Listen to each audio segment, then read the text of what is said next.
My fellow Americans, tonight I'd like to talk with you about immigration. For more than 200 years, our tradition of welcoming immigrants from around the world has given us a tremendous advantage over other nations. It's kept us youthful, dynamic, and entrepreneurial. It has shaped our character as a people with limitless possibilities. People not trapped by our past, but able to remake ourselves as we choose. But today, our immigration system is broken, and everybody knows it. Families who enter our country the right way and play by the rules watch others flout the rules. Business owners who offer their workers good wages and benefits see the competition exploit undocumented immigrants by paying them far less. All of us take offense to anyone who reaps the rewards of living in America without taking on the responsibilities of living in America. And undocumented immigrants who desperately want to embrace those responsibilities see little option but to remain in the shadows or risk their families being torn apart. It's been this way for decades. And for decades, we haven't done much about it. When I took office, I committed to fixing this broken immigration system. And I began by doing what I could to secure our borders. Today, we have more agents and technology deployed to secure our southern border than at any time in our history. And over the past 6 years, illegal border crossings have been cut by more than half. Although this summer there was a brief spike in unaccompanied children being apprehended at our border, the number of such children is now actually lower than it's been in nearly 2 years. Overall, the number of people trying to cross our border illegally is at its lowest level since the 1970s. Those are the facts. Meanwhile, I worked with Congress on a comprehensive fix. And last year, 68 Democrats, Republicans, and independents came together to pass a bipartisan bill in the Senate. It wasn't perfect. It was a compromise. But it reflected common sense. It would have doubled the number of Border Patrol agents while giving undocumented immigrants a pathway to citizenship if they paid a fine, started paying their taxes, and went to the back of the line. And independent experts said that it would help grow our economy and shrink our deficits. Had the House of Representatives allowed that kind of bill, a simple yes or no vote, it would have passed with support from both parties. And today it would be the law. But for a year and a half now, Republican leaders in the House have refused to allow that simple vote. Now, I continue to believe that the best way to solve this problem is by working together to pass that kind of common sense law. But until that happens, there are actions I have the legal authority to take as president, the same kinds of actions taken by Democratic and Republican presidents before me, that will help make our immigration system more fair and more just. Tonight, I'm announcing those actions. First, we'll build on our progress at the border with additional resources for our law enforcement personnel so that they can stem the flow of illegal crossings and speed the return of those who do cross over. Second, I'll make it easier and faster for high-skilled immigrants, graduates, and entrepreneurs to stay and contribute to our economy, as so many business leaders have proposed. Third, we'll take steps to deal responsibly with the millions of undocumented immigrants who already live in our country. I want to say more about this third issue because it generates the most passion and controversy. Even as we are a nation of immigrants, we're also a nation of laws. Undocumented workers broke our immigration laws, and I believe that they must be held accountable, especially those who may be dangerous. That's why over the past 6 years, deportations of criminals are up 80%. And that's why we're going to keep focusing enforcement resources on actual threats to our security. Felons, not families. Criminals, not children. Gang members, not a mom who's working hard to provide for her kids. We'll prioritize, just like law enforcement does every day. But even as we focus on deporting criminals, the fact is millions of immigrants in every state, of every race and nationality, still live here illegally. And let's be honest, tracking down, rounding up, and deporting millions of people isn't realistic.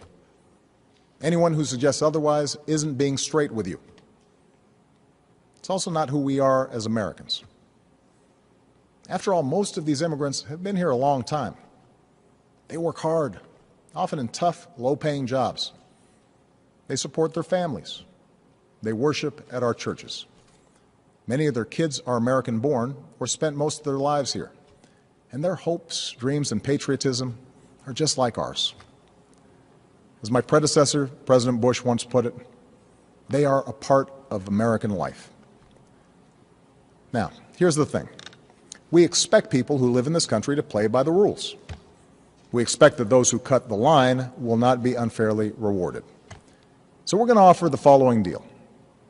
If you've been in America for more than 5 years, if you have children who are American citizens or legal residents, if you register, pass a criminal background check, and you're willing to pay your fair share of taxes, you'll be able to apply to stay in this country temporarily without fear of deportation. You can come out of the shadows and get right with the law.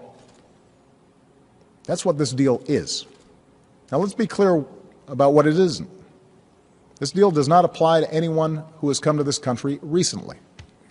It does not apply to anyone who might come to America illegally in the future. It does not grant citizenship or the right to stay here permanently or offer the same benefits that citizens receive. Only Congress can do that. All we're saying is we're not going to deport you. I know some of the critics of this action call it amnesty. Well, it's not. Amnesty is the immigration system we have today. Millions of people who live here without paying their taxes or playing by the rules, while politicians use the issue to scare people and whip up votes at election time. That's the real amnesty, leaving this broken system the way it is. Mass amnesty would be unfair. Mass deportation would be both impossible and contrary to our character. What I'm describing is accountability. You can come out of the shadows and get right with the law. If you're a criminal, you'll be deported. If you plan to enter the U.S. illegally, your chances of getting caught and sent back just went up. The actions I'm taking are not only lawful, they're the kinds of actions taken by every single Republican president and every single Democratic president for the past half-century. And to those members of Congress who question my authority to make our immigration system work better, or question the wisdom of me acting where Congress has failed, I have one answer. Pass a bill. I want to work with both parties to pass a more permanent legislative solution. And the day I sign that bill into law, the actions I take will no longer be necessary. Meanwhile, don't let a disagreement over a single issue be a deal breaker on every issue. That's not how our democracy works. And Congress certainly shouldn't shut down our government again just because we disagree on this. Americans are tired of gridlock. What our country needs from us right now is a common purpose, a higher purpose. Most Americans support the types of reforms I've talked about tonight, but I understand the disagreements held by many of you at home. Millions of us, myself included, go back generations in this country with ancestors who put in the painstaking work to become citizens. So we don't like the notion that anyone might get a free pass to American citizenship. I know some worry immigration will change the very fabric of who we are, or take our jobs, or stick it to middle-class families at a time when they already feel like they've gotten the raw deal for over a decade. I hear those concerns. But that's not what these steps would do. Our history and the facts show that immigrants are a net plus for our economy and our society. And I believe it's important that all of us have this debate without impugning each other's character. Because for all the back and forth of Washington, we have to remember that this debate is about something bigger. It's about who we are as a country and who we want to be for future generations. Are we a nation that tolerates the hypocrisy of a system where workers who pick our fruit and make our beds never have a chance to get right with the law? Or are we a nation that gives them a chance to make amends, take responsibility, and give their kids a better future? Are we a nation that accepts the cruelty of ripping children from their parents' arms? Or are we a nation that values families and works together to keep them together? Are we a nation that educates the world's best and brightest in our universities only to send them home to create businesses in countries that compete against us? Or are we a nation that encourages them to stay and create jobs here, create businesses here, create industries right here in America? That's what this debate is all about. We need more than politics as usual when it comes to immigration. We need reasoned, thoughtful, compassionate debate that focuses on our hopes, not our fears. I know the politics of this issue are tough, but let me tell you why I have come to feel so strongly about it. Over the past years, I've seen the determination of immigrant fathers who worked 2 or 3 jobs without taking a dime from the government and at risk any moment of losing it all just to build a better life for their kids. I've seen the heartbreak and anxiety of children whose mothers might be taken away from them just because they didn't have the right papers. I've seen the courage of students who, except for the circumstances of their birth, are as American as Malia or Sasha, students who bravely come out as undocumented in hopes they could make a difference in the country they love. These people, our neighbors, our classmates, our friends, they did not come here in search of a free ride or an easy life. They came to work and study and serve in our military and, above all, contribute to America's success. Now, tomorrow I'll travel to Las Vegas and meet with some of these students, including a young woman named Astrid Silva. Astrid was brought to America when she was 4 years old. Her only possessions were a cross, her doll, and the frilly dress she had on. When she started school, she didn't speak any English. She caught up to other kids by reading newspapers and watching PBS. And she became a good student. Her father worked in landscaping. Her mom cleaned other people's homes. They wouldn't let Astrid apply to a technology magnet school, not because they didn't love her, but because they were afraid the paperwork would out her as an undocumented immigrant. So she applied behind their back and got in. Still, she mostly lived in the shadows until her grandmother, who visited every year from Mexico, passed away. And she couldn't travel to the funeral without risk of being found out and deported. It was around that time she decided to begin advocating for herself and others like her. And today, Astrid Silva is a college student working on her 3rd degree. Are we a nation that kicks out a striving, hopeful immigrant like Astrid? Or are we a nation that finds a way to welcome her in?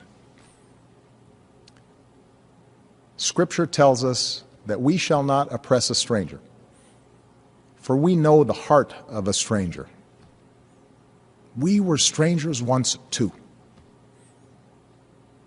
My fellow Americans, we are and always will be a nation of immigrants. We were strangers once too.